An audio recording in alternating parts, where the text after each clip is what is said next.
ഡോക്ടറുടെ ഹാൻഡ് റൈറ്റിങ്ങിനെ കുറിച്ച് ആളുകൾ പറയുന്നത് എന്താണ്? വളരെ മോശമാണ് സത്യം പറഞ്ഞു കഴിഞ്ഞാൽ. ഭയങ്കര മോശമാണ്. ഒരിക്കലും അങ്ങനെ എഴുതരുത് എന്ന് തന്നെയാണ് ഞാൻ പറയാം. ഞാൻ എഴുതാറില്ല, നിർത്തി.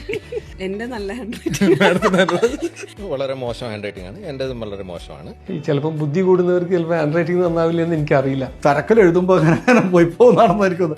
പക്ഷെ ഇപ്പൊ അതിനൊരു മാനദണ്ഡമുണ്ട്.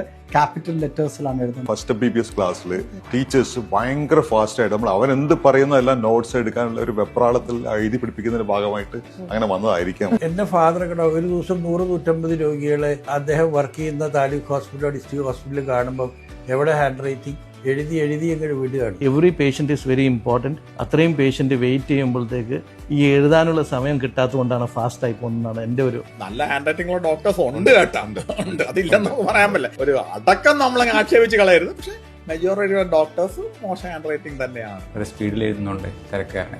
ഇപ്പോഴാണ് എനിക്ക് തോന്നുന്നത് എല്ലാ ഡോക്ടേഴ്സിന്റെയും ഒട്ടുമിക്ക ആൾക്കാരുടെ ലെജിബിൾ ആണ്. ശരിക്കും പറഞ്ഞാൽ ഞങ്ങളൊക്കെ മാറ്റി കുറെ കാലമായി ഞങ്ങൾക്ക് ടൈപ്പ് ചെയ്ത് കൊടുക്കാനാണ്. ഡോക്ടർ എഴുതിയ മരുന്ന് ആ ഫാർമസിസ്റ്റിന് മാത്രം മനസ്സിലാകാൻ പാടുള്ളൂ എന്നാണ് അതിന്റെ ഉദ്ദേശം എന്നൊക്കെ പറഞ്ഞിട്ട് എനിക്ക് തോന്നുന്നില്ല അത് ശരിയാണെന്ന്.